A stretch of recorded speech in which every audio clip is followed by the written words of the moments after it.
Hey, thanks for tuning into my video here. I'm making this because I've seen a lot of negative videos on YouTube lately about being a CCA and why people quit, and just a lot of negative stuff. I haven't seen any really videos of any positive videos of people in the Postal Service that are CCAs. And I am not a CCA. I'm a full-time regular letter carrier in the city, in a major metropolitan city in the Midwest, sprawling suburbs, 3 million plus people. So, just a different perspective of life as a CCA. And even though I'm not currently a CCA, I was a CCA when I first started. Just like everybody else that works for the Postal Service, they do their time as a CCA. So, like I said, just a different perspective on it. Aside from being a regular city letter carrier, I am also a part-time as-needed driver safety instructor. So I train most of the people that come through this area. And I also have people that I know that are in academy, and they teach city academy as well. So I'd kind of a little bit of perspective on that as well. So, first let's talk about the negatives, and there are a lot of negatives, and these people that are online, making videos about quitting. There's a lot of warrant to that. I mean, there are some negatives to this job, and so first of all are the hours. You're automatically at least 10 hours a day, 7 days a week. In the weekends, as you get into the weekends, you're going to be working 12-hour days on Fridays and Saturdays, and sometimes more. Sundays aren't bad. Sundays are like an 8-hour day. You're just running packages. So, there are a lot of hours. So, aside from the hours, it's a physical job. I mean, you're not just walking up and down the street waving at folks. You're carrying 30 pounds of mail on your shoulders, and you're going up and down stairs and hills and uneven territory, and so it is a physical job. Heat, weather, cold, you name it. I mean, we're walking around in this stuff. And then another thing is management. A lot of people complain about supervisors, and that's very true. There are some knuckleheads, plenty of supervisors that will just talk to you like you're crazy. You have to be thick-skinned with this job. Most of us have unions that are a part of it. If you decide to not be part of it, you can still be represented by a union shop steward. So if you get into it with a supervisor, don't argue with these folks. You just the next day, if it's something serious, you can put a grievance in and then get it figured out. So that's that. And so that was the negative, and there are a lot of negatives. Like I said, if you're a single parent, you're not going to be able to find a babysitter for 60, 70 hours a week. You're just not going to. If you're a slouch, if you're not physically able, I'm a big fat guy, but I've always been a big guy, but I was able to get through it, and I can still deliver my route. So you got to be physically able, and I see a lot of young folks that do this, and they're missing like buddies' birthdays and weddings and camping trips and things like that. And the fact is that when you're a CCA, your weekends are completely gone. The Postal Service, now that's all the negative, okay? That's all the negative. They try to get you a day off during the week, to get your affairs in order, and they really do. But sometimes they can't. I mean, sometimes that there's just too much need. So you're just gonna miss a lot of things. That's the negative. The positive is that as a CCA,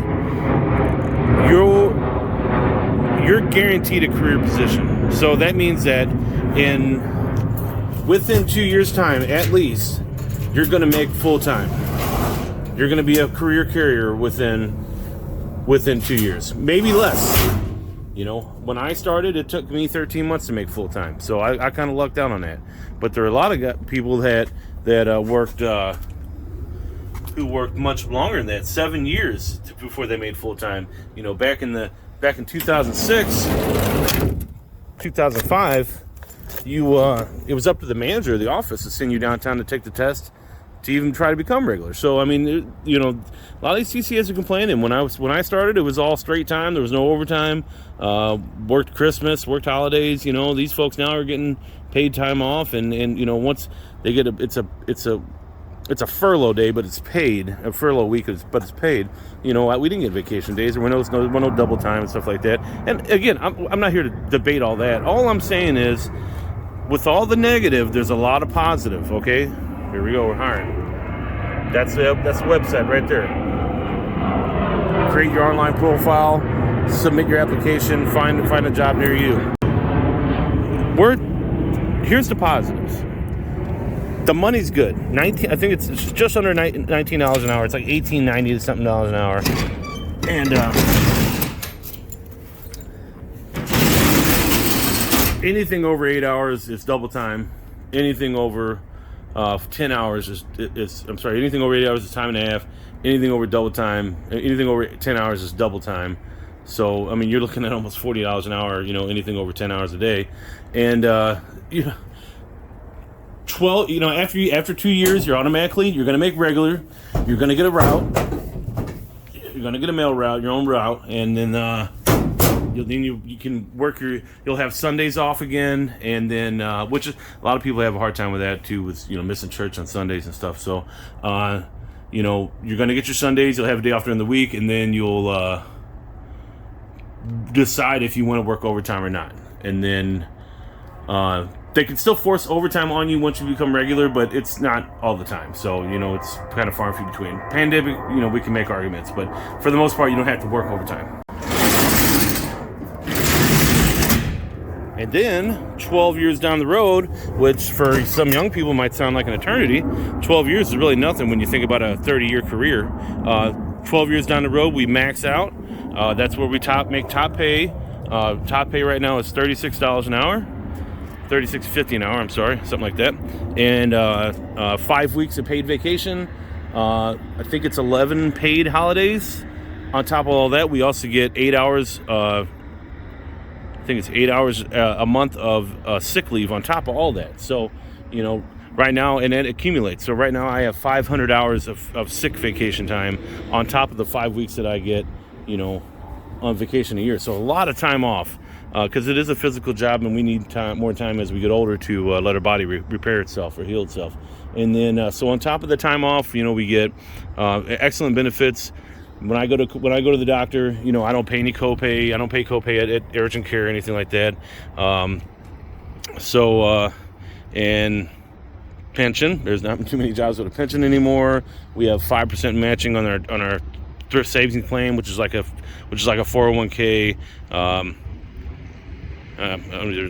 It's a really good gig. It really is. You know, as you get older, you know, as you get more seniority, you get the little easier routes. It just progressively gets better the more you stay in, and that's what I hate is when I see young folks with a couple years in just kind of quit out of nowhere. So I just wanted to show the benefits and the plus sides of coming in the Postal Service. You know, it's a rough job. You know, you're the assistant. You're not going to get the best routes. You're going to get the crap nobody wants. You're going to work a lot of hours. You're not going to get any respect. It's a job. Get over it. You know what I'm saying? There's not many jobs out there where you're going to get, you know, applauded every day for doing your work and you know what I'm saying, and by the way, these CCAs, they're cashing $2,500 checks. So, you know, I don't know if that sounds like a lot of money to some of you, but for me, that's a ton of money. So anyway, I hope some different perspective on this kind of helps folks out, and other than hearing all the negative. But yeah, anyway, thanks for watching.